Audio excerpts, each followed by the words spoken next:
vous avez amené votre enfant à un entretien. Ce n'est pas un terrain de jeu. La voix glaciale de Harper Lynn transperça la pièce, suscitant des rires moqueurs. Maya Torres serra la main de son fils de 6 ans, le visage rougi mais inflexible. Alors qu'elle était déclarée inapte, le garçon déposa innocemment son dessin du bâtiment de la Cannes Corporation sur la table avec les mots griffonnés « Si maman travaille ici, j'aurai de bons repas ». Les rires s'éteignirent instantanément jusqu'à ce qu'Harper claque « Vous exploitez votre enfant pour susciter la pitié, n'est-ce pas ?» À ce moment précis, la porte s'ouvrit et Alexander Kane, le PDG, entra. Il ramassa le dessin, et son regard changea en un instant. Maya se tenait là, son cœur battant si fort qu'elle pensa que toute la pièce pouvait l'entendre. Les petits doigts d'Ethan serrèrent les siens, et elle baissa les yeux pour voir ses grands yeux marrons scruter son visage. Il n'avait pas peur, pas encore, mais il la regardait, attendant un signe que tout irait bien. Elle força un petit sourire, lui repoussant les cheveux de sa main libre. La pièce semblait plus petite maintenant, l'air plus lourd, comme si tout le monde retenait son souffle. Les talons pointus de Harper claquèrent alors qu'elle s'avançait. Ses bras étaient croisés, ses lèvres une ligne fine. Clive Rowan, le directeur principal avec ses cheveux gominés et son costume sur mesure, se pencha en arrière dans sa chaise, souriant comme s'il avait déjà gagné quelque chose. Les autres candidats dans la salle d'attente s'agitèrent, certains chuchotant, d'autres fixant du regard. Maya sentit leurs yeux comme des aiguilles, mais elle ne détourna pas le regard. Elle ne le faisait jamais. Avant de continuer, pourriez-vous me rendre un petit service rapide? Prenez votre téléphone, appuyez sur le bouton « J'aime », laissez un commentaire ci-dessous et abonnez-vous à la chaîne. C'est très important de partager ces histoires avec vous, et j'adorerais savoir que vous êtes là, à parcourir ceci avec moi. Très bien, continuons. Le hall d'attente était froid, tout en verre et en acier, le genre d'endroit qui vous faisait vous sentir insignifiant si vous n'étiez pas habillé en conséquence. Maya ne l'était pas. Son blazer bleu marine était d'occasion, un peu lâche aux épaules, et sa jupe était simple, pressée mais délavée. Pas de maquillage, pas de bijoux, juste ses cheveux foncés tirés en un chignon bas. On lui avait toujours appris que ce que l'on fait compte plus que la façon dont on apparaît. Mais ici, dans cette tour scintillante de la Cannes Corporation, cette leçon sonnait comme un mensonge. Le gardien de sécurité, un homme costaud avec une coupe en brosse et un badge indiquant Ron, se tenait près de l'entrée, les bras croisés. « Madame, vous ne pouvez pas simplement amener un enfant ici, dit-il de nouveau, plus fort cette fois, comme si elle ne l'avait pas entendu la première fois. Les gens se tournèrent pour regarder. Les joues de Maya brûlèrent, mais elle garda sa voix calme. « Je comprends, monsieur. Je n'avais personne pour le garder. Il sera silencieux. » Ron secoua la tête, marmonnant quelque chose à propos des règles. Une femme en tailleur-pantalon gris élégant, ses cheveux en un chignon parfait, se pencha vers l'homme à côté d'elle, sa voix juste assez forte pour que Maya l'entende. « Regardez ces chaussures, dit-elle, son ton dégouliné de dédain. Éraflé et bon marché. Elle n'a rien à faire ici. » L'homme ricana, ajustant ses boutons de manchette, ses yeux se posant sur les ballerines usées de Maya. Les doigts de Maya se resserrèrent sur son sac, mais elle ne baissa pas les yeux. Elle n'en avait pas besoin. Elle savait que ses chaussures étaient éraflées. Elle avait parcouru des kilomètres avec elle, pour des entretiens, pour l'épicerie, pour l'école d'Ethan. Ethan, ignorant de tout, continuait de dessiner avec ses crayons, grattant doucement le papier.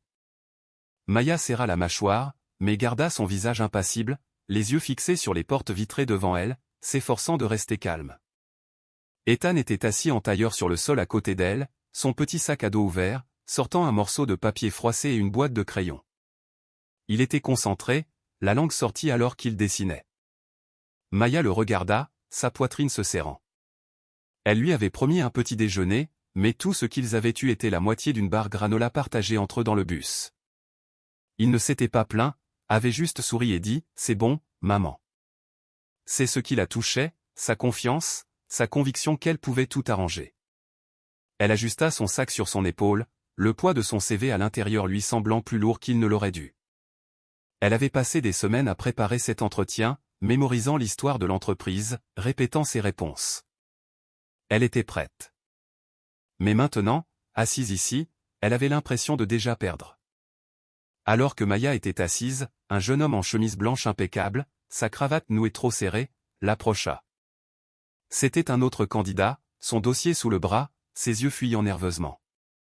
Vous savez, dit-il, sa voix basse mais sèche, des gens comme vous nous rendent la tâche plus difficile à nous autres. C'est un endroit sérieux. Les lèvres de Maya s'entr'ouvrirent, mais elle les referma, ses doigts effleurant l'épaule d'Ethan. Elle pencha la tête, sa voix douce mais ferme. Je suis ici pour la même raison que vous.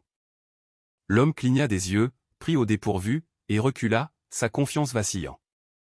Ethan leva les yeux, son crayon en suspens, et lança un regard curieux à l'homme. Le moment passa, mais la blessure persistait, et la main de Maya trembla légèrement alors qu'elle lissait les cheveux d'Ethan. Harper Lynn entra dans la salle d'attente, sa robe noire élégante et son rouge à lèvres criant l'autorité. Elle était la directrice des ressources humaines, le genre de femme qui avait l'air de n'avoir jamais renversé de café sur elle-même ni manqué une échéance. Ses yeux se posèrent sur Maya et Ethan, et sa bouche tressaillit, pas tout à fait un froncement de sourcils, mais presque. Cette candidate devrait être disqualifiée, dit-elle à Ron, assez fort pour que tout le monde l'entende. Amener un enfant à un entretien pour un poste d'assistante de direction. Non professionnel. Les mots frappèrent comme une gifle, et les doigts de Maya se resserrèrent autour de la main d'Ethan. Elle voulait dire quelque chose, expliquer, mais sa gorge se sentait nouée. Une femme avec un collier de perles assise à proximité se pencha vers son amie et murmura, « Vous y croyez ? Pour qui se prend elle ?» L'ami ricana, couvrant sa bouche. Un homme plus âgé en costume bleu marine, sa cravate légèrement de travers, était assis à quelques chaises de là, observant la scène se dérouler. C'était l'un des autres candidats, sa mallette usée mais polie, son visage marqué par des années d'effort. Il regarda Maya, puis Ethan, et sa bouche s'adoucit. Il se pencha en avant, sa voix basse mais gentille. « Ne les écoutez pas, mademoiselle, » dit-il, à peine audible au-dessus des murmures. « Vous faites ce que vous avez à faire. » Maya croisa son regard, la gorge serrée, et fit un petit signe de tête. Ce n'était pas grand-chose, mais c'était suffisant pour l'empêcher de s'effondrer. Ethan leva les yeux, sentant le changement, et tendit son dessin. « Maman, j'ai presque fini, » dit-il, sa voix joyeuse. L'homme sourit, mais le regard sec de Harper le fit taire, et il se replia dans sa chaise. Clive Rowan arriva ensuite, d'un pas assuré, avec une tasse de café qui coûtait probablement plus cher que toute la tenue de Maya. C'était le directeur principal, le genre de type qui regardait sa montre comme s'il vous faisait une faveur en étant là. Il jeta un coup d'œil à Maya, puis à Ethan, et ses lèvres se courbèrent en un sourire narquois. « Si peu de classe, » dit-il à un autre candidat, un homme en costume à rayures, qui hocha la tête comme s'il prenait des notes. Elle ne peut même pas se permettre une babysitter pour un entretien d'embauche. Ces mots étaient destinés à piquer, et ils piquèrent. Le visage de Maya resta calme, mais sa main libre se serra en un point, caché par son sac. Ethan leva les yeux vers elle, sa voix à peine un murmure. « Ne pleure pas, maman. Je serai sage. » Elle lui serra la main, son cœur se brisant un peu plus. Elle ne pleurait pas, mais mon Dieu, elle en avait envie. La salle d'attente bourdonnait maintenant, les candidats chuchotant, certains fixant ouvertement du regard. Ethan retourna à son dessin, inconscient de la tension. Il esquissait le bâtiment de la Khan Corporation, celui qu'ils avaient passé en chemin, avec ses vitres imposantes et ses angles vifs. Ses crayons bougeaient vite, capturant le logo, un cas audacieux avec une courbe en dessous. Maya le regardait, sa poitrine endolorie. Il était si fier de ce dessin, comme si c'était sa façon d'aider. Une femme en blazer rose vif, l'une des autres candidates, jeta un coup d'œil par-dessus son épaule. Ses yeux s'écarquillèrent. « Petit, c'est vraiment bien, » dit-elle, presque pour elle-même. Ethan rayonna, brandissant le papier. Sous le bâtiment, il avait écrit de lettres tremblantes, « Si maman travaille ici, j'aurai de bons repas tous les jours. » Le visage de la femme s'adoucit, mais la voix de Harper coupa court. « Vous utilisez votre enfant pour susciter la pitié » claqua-t-elle, ses yeux se plissant. Une jeune réceptionniste, à peine sortie de l'adolescence, se tenait derrière le bureau, ses doigts planant au-dessus du clavier. Elle avait tout observé, ses yeux allant et venant entre Maya et les autres. Quand Harper claqua, la réceptionniste tressaillit, ses mains tombant sur ses genoux. Elle fouilla dans sa poche, en sortit un petit bonbon emballé dans du papier brillant, et le glissa à Ethan quand personne ne regardait. « Pour toi » murmura-t-elle, sa voix à peine audible. Le visage d'Ethan s'illumina, et il glissa le bonbon dans sa poche, lui offrant un sourire timide. Maya remarqua le geste, ses lèvres s'entr'ouvrant légèrement, un éclair de gratitude traversant son visage. La réceptionniste détourna le regard, faisant semblant de taper, mais ses mains tremblaient. C'était un petit acte, mais il atterrit comme une bouée de sauvetage au milieu de la tempête. La salle d'entretien était encore plus froide que le hall d'attente, tout en murs blancs et une longue table en verre. Harper était assise à la tête, son presse-papier devant elle comme un bouclier. Clive était nonchalamment assis à sa droite, une jambe croisée sur l'autre, son stylo tapotant la table. Deux autres membres du jury étaient là, une femme avec un sourire contraint et un homme qui vérifiait constamment son téléphone. Maya s'assit, Ethan sur ses genoux, son sac à dos serré contre sa poitrine. Les yeux de Harper se posèrent sur lui. Le garçon doit attendre dehors. C'est un environnement professionnel. L'estomac de Maya se noua. Je suis tellement désolée, dit-elle, sa voix douce mais ferme. Je n'ai personne pour le garder. Il sera silencieux. Je vous le promets. Le sourcil de Harper se haussa, et Clive laissa échapper un rire moqueur. Si vous ne pouvez pas contrôler votre enfant, comment pouvez-vous gérer un projet d'1 milliard de dollars? Dit-il, sa voix dégoulinant de mépris. Alors que Maya ajustait Ethan sur ses genoux, un souvenir lui traversa l'esprit. Elle fouilla dans son sac, en sortit une petite photo usée de sa mère, une femme avec les mêmes cheveux foncés et les mêmes yeux calmes. Les doigts de Maya s'attardèrent sur la photo une seconde, son pouce effleurant le bord froissé par des années de manipulation.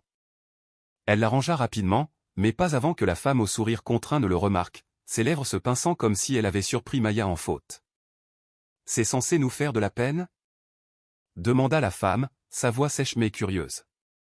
Maya ne répondit pas, referma juste son sac, ses mouvements délibérés. Ethan déplaça sa petite main, cherchant la sienne, et elle lui donna une rapide pression, son visage illisible, mais ses yeux lourds de quelque chose de tacite. Ethan se déplaça, regardant Clive. « Êtes-vous l'homme qui a construit cette entreprise » demanda-t-il, sa voix si innocente qu'elle brisa presque la tension. La pièce éclata de rire, un rire perçant et méchant. La femme au sourire contraint couvrit sa bouche, et l'homme qui regardait son téléphone renifla. Le visage de Clive devint rouge, sa mâchoire se serra. « Non, gamin, ce n'est pas moi, dit-il d'un ton moqueur. Et ta mère n'aura pas ce poste non plus. » Harper se pencha en avant, sa voix comme de la glace. « Vous n'êtes pas apte. » Candidat suivant. Les mains de Maya tremblaient alors qu'elle rassemblait les affaires d'Ethan, sa gorge si serrée qu'elle pouvait à peine avaler. Elle voulait dire quelque chose, n'importe quoi, mais les mots ne venaient pas. Elle se leva, prête à partir, quand Ethan glissa de ses genoux et marcha vers Clive, tendant son dessin. « Je vous ai dessiné, monsieur.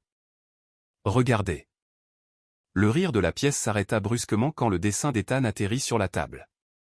Clive y jeta à peine un coup d'œil avant de le jeter au sol. « Déchet, dit-il, assez fort pour que toute la pièce l'entende. » Le papier tomba face visible. Les lignes soigneuses d'Ethan étaient maculées par la chute. Le visage de Maya brûla, ses mains se serrant alors qu'elle s'agenouillait pour le ramasser.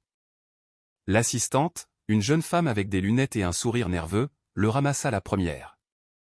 Elle lut le mot d'Ethan, « Si maman travaille ici, j'aurai de bons repas tous les jours. » Et ses mains se figèrent.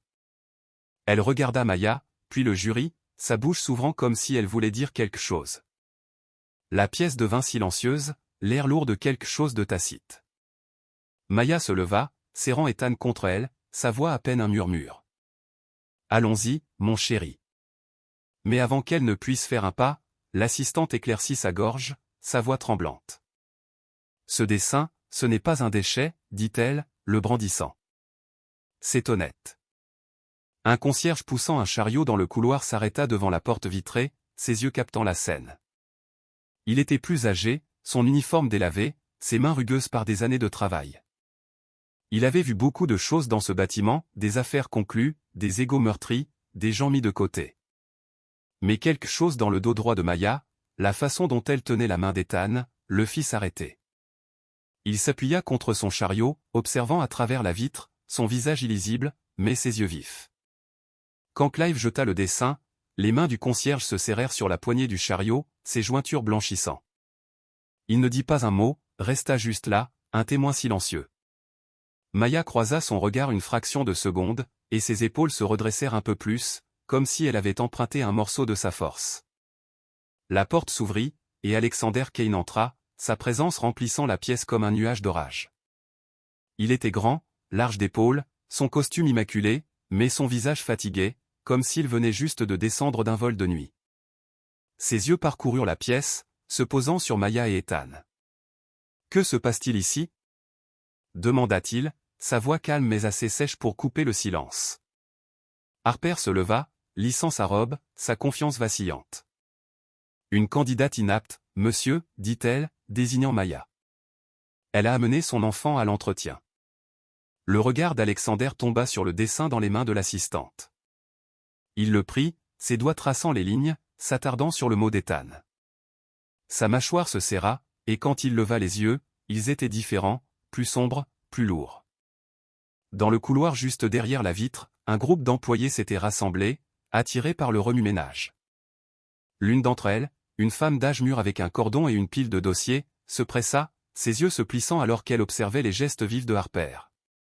Elle travaillait à la Cannes Corporation depuis des années, avait vu d'innombrables entretiens, mais celui-ci semblait différent. Elle poussa sa collègue, un homme plus jeune avec une tache de café sur sa chemise.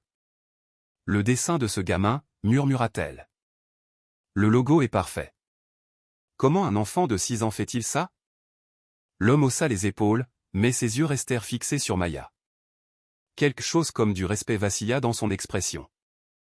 Maya ne les remarqua pas, concentrée sur Ethan. Mais les mots de la femme portèrent, plantant une graine de doute dans la foule. Harper s'avança, sa voix plus douce maintenant, comme si elle essayait de reprendre le contrôle. Elle exploite son enfant pour la pitié, dit-elle, ses mots secs. Clive hocha la tête, se penchant en arrière dans sa chaise. Vous le voyez par vous-même, monsieur. Nous ne pouvons pas accepter ce genre de candidature. Les mains de Maya se resserrèrent autour des épaules d'Ethan, sa voix douce mais ferme. Je n'ai personne pour laisser mon fils, mais je sais que j'ai les compétences. Ethan tira sa manche, sa voix petite. Allons-y, maman. La pièce était si silencieuse qu'on pouvait entendre le bourdonnement de la climatisation. Alexander ne bougea pas, ses yeux toujours sur le dessin. Puis il regarda Maya, et quelque chose changea. L'un des autres candidats, un homme avec une cravate rouge voyante, ne put se retenir. Il se pencha en avant, sa voix assez forte pour être entendue.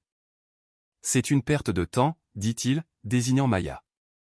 Elle n'a pas d'expérience, pas de raffinement. Regardez-la. Elle n'a pas sa place ici. Les mots atterrirent comme un coup de poing. Les doigts de Maya tressaillirent, mais elle ne scia pas. Elle inclina légèrement la tête, ses yeux se posant sur ceux de l'homme.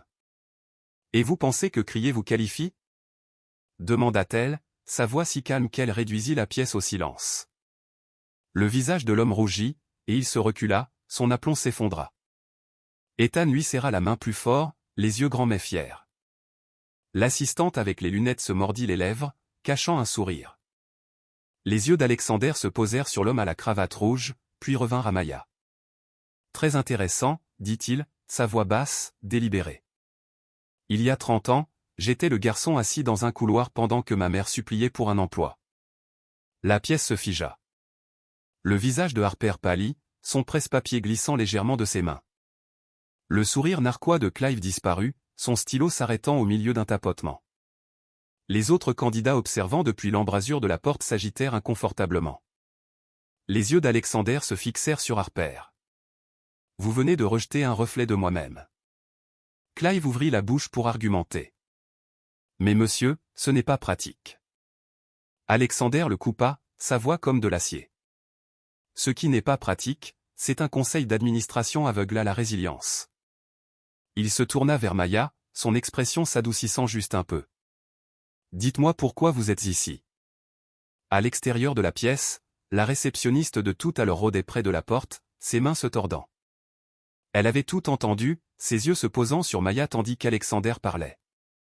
Elle sortit son téléphone, ses doigts bougeant rapidement, tapant quelque chose avant de le glisser dans sa poche. Plus tard, un seul tweet ferait surface, j'ai vu une mère se faire déchirer à Cannes Corp aujourd'hui. Son enfant a dessiné le bâtiment et ils ont appelé ça un déchet. Le PDG est entré. Vous ne croirez pas ce qui s'est passé ensuite. C'était vague, mais ça s'est répandu, retweeté par des dizaines, puis des centaines. Maya ne le savait pas encore, mais le monde commençait à regarder. Elle se tenait là, la main sur l'épaule d'Ethan, sa voix calme. J'ai travaillé dur, dit-elle. J'ai étudié votre entreprise, vos objectifs. Je sais que je peux faire ce travail. J'ai juste besoin d'une chance. Ethan leva les yeux vers Alexander, ses yeux grands ouverts. Pensez-vous que ma maman peut le faire? La question resta suspendue dans l'air, simple et brute. Alexander s'agenouilla, rencontrant le regard d'Ethan. Non seulement elle peut le faire, elle est exactement la personne dont nous avons besoin. Il se leva, se tournant vers le jury, sa voix ne laissant aucune place à la discussion. Maya Torres, vous êtes embauchée. Non pas comme assistante, mais pour diriger le nouveau projet de ressources humaines de l'entreprise. Le visage de Harper se tordit, sa voix un murmure désespéré. Monsieur, si nous l'embauchons, nous serons la risée de tous. Alexander ne la regarda pas, ses yeux sur Maya. Les seuls qui rient sont ceux qui sont trop aveugles pour voir ce qui est devant eux. Les petites mains d'Ethan se glissèrent dans celles de Maya, et elle se tint un peu plus droite, son visage calme, mais ses yeux vifs. La femme au sourire contraint essaya de faire machine arrière, sa voix maintenant mielleuse. Nous ne voulions pas offenser, M. Kane. Nous suivions juste le protocole. Le regard d'Alexander ne vacilla pas. Le protocole ne jette pas le talent à la poubelle, dit-il, son ton définitif. Il rendit le dessin à Ethan, ses doigts s'attardant un instant. Continue de dessiner, gamin. Tu es bon. Le visage d'Ethan s'illumina d'un grand sourire, ses crayons serrés. Maya ajusta son sac, ses mouvements lents et délibérés, comme si elle s'ancrait. La pièce se sentait différente maintenant, le pouvoir se déplaçant d'une manière que personne ne pouvait ignorer. L'homme à la cravate rouge détourna le regard, ses mains tripotant son CV.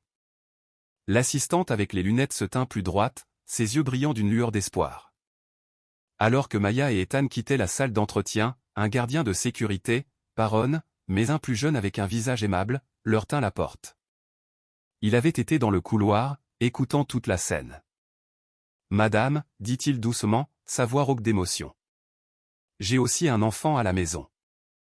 Vous faites bien pour lui. » Maya s'arrêta, croisa son regard, et fit un petit signe de tête, ses lèvres tremblant juste assez pour montrer qu'elle l'avait entendu. Ethan leva les yeux vers le gardien, son dessin serré contre sa poitrine, et dit « Merci, monsieur. » Le visage du gardien s'adoucit, et il inclina légèrement son chapeau, un geste si petit qu'il aurait pu passer inaperçu. Mais Maya le vit, et ses pas se sentirent un peu plus légers alors qu'elle s'éloignait. Une semaine plus tard, Maya entra de nouveau dans la Cannes Corporation, cette fois par une porte différente. Son badge brillait sur son blazer, les mots « chef de projet » imprimés en gras. Ethan sautillait à ses côtés, son sac à dos rebondissant, une nouvelle boîte de crayons à la main. La réceptionniste, la même qui lui avait donné le bonbon, lui fit signe de son bureau, son sourire large. « Je vous l'avais dit que vous y arriveriez, » dit-elle, sa voix chaleureuse. Maya s'arrêta, croisa son regard, et fit un petit signe de tête. « Merci, » dit-elle, sa voix douce mais ferme. Le concierge était là aussi, nettoyant le sol, ses yeux se plissant en regardant Ethan. « Joli dessin, gamin, » dit-il, désignant le croquis épinglé sur un tableau d'affichage à proximité. Ethan rayonna, et les lèvres de Maya se courbèrent juste assez pour montrer qu'elle le ressentait. Les titres des journaux arrivèrent vite, incessants. Le PDG milliardaire choque le jury, embauche une mère célibataire qu'ils avaient rejetée. Le dessin d'Ethan était partout, partagé sur les réseaux sociaux, épinglé à des articles, même imprimé sur un kiosque local. Le profil LinkedIn de Harper devint silencieux, mis à jour explorant de nouvelles opportunités. En quelques jours, le bureau de Clive fut vidé, son nom effacé de l'annuaire de l'entreprise. La femme au collier de perles, dont le murmure avait blessé si profondément, fit face à une tempête médiatique en ligne après que ses commentaires eurent été exposés. Son parrainage avec une marque de mode haut de gamme fut annulé du jour au lendemain. L'homme en costume à rayures se retrouva mis à l'écart, ses collègues l'évitant dans la salle de pause. Ce n'était ni bruyant ni vengeur, juste la vérité qui rattrapait son retard, lentement mais sûrement. Le bureau de Maya était petit, mais il avait une fenêtre donnant sur la ville qui s'étendait en contrebas. Elle posa le dessin d'Ethan sur son bureau, non encadré, juste là, une encre discrète. Sa première réunion fut avec l'équipe des ressources humaines, et elle entra avec un dossier de notes, sa voix calme mais ferme. « Nous changeons notre façon de recruter, dit-elle, ses yeux parcourant la pièce. Personne n'est refusé pour être humain. » L'équipe hocha la tête, certains hésitants, d'autres inspirés. Ethan était assis dans un coin, dessinant une nouvelle image, une maison avec une grande cuisine où lui et Maya pourraient manger ensemble. L'assistante avec les lunettes, désormais membre de l'équipe de Maya, se pencha et murmura « Il sera un artiste un jour ». Maya sourit, sa main posée sur son dossier, sa concentration inébranlable. Un soir, alors que Maya et Ethan quittaient le bâtiment, une voiture familière passa, une berline délabrée, comme celle que sa mère conduisait autrefois. Les pas de Maya ralentirent, sa main se resserrant sur celle d'Ethan. Elle ne dit rien, mais ses yeux s'attardèrent sur la voiture jusqu'à ce qu'elle disparaisse au coin de la rue. Ethan tira sa manche. « Maman, tu vas bien ?» Elle s'agenouilla, lissant ses cheveux, sa voix douce. « Je vais bien, mon chéri. Je me souviens juste. » Elle se leva, les épaules droites, et ils continuèrent à marcher, les lumières de la ville se reflétant dans ses yeux. Le concierge les regarda partir, sa serpillière immobile, un petit sourire sur son visage. Il avait vu beaucoup de choses dans ce bâtiment, mais ça semblait juste. Les changements apportés par Maya n'étaient pas tapas accent grave-l'œil, mais ils étaient réels. De nouvelles politiques furent mises en place, qui faisaient de la place pour les personnes qui ne rentraient pas dans le moule, parents célibataires, personnes avec des lacunes dans leur CV, personnes qui n'avaient pas les bons vêtements mais le bon cœur. La culture de l'entreprise se transforma lentement mais sûrement, comme une rivière trace son chemin à travers la pierre. Le dessin d'Ethan commença à apparaître dans le bureau, épinglé aux parois des cubicles, un rappel discret de la raison pour laquelle ils étaient tous là. Un jour, l'homme âgé de la salle d'attente, celui à la cravate de travers, s'arrêta à son bureau. « Vous l'avez fait, dit-il, sa voix rauque mais chaleureuse. Vous lui avez montré. » Maya croisa son regard, son sourire petit mais réel. « Nous lui avons montré, dit-elle. La vie ne vous offre pas toujours la justice, mais parfois elle vous offre un moment. Un moment où le monde vous voit vraiment, pour ce que vous êtes. » Maya a eu ce moment, et elle le portait avec elle, calme et forte. Pour tous ceux qui ont déjà été méprisés, qui ont ressenti la piqûre d'être appelés, moins que rien, son histoire n'est pas seulement la sienne. C'est la vôtre. Vous y avez été. Vous l'avez ressenti. Et vous êtes toujours debout. D'où regardez-vous? Laissez un commentaire ci-dessous et abonnez-vous pour parcourir avec moi les peines de cœur, les trahisons et, finalement, la guérison.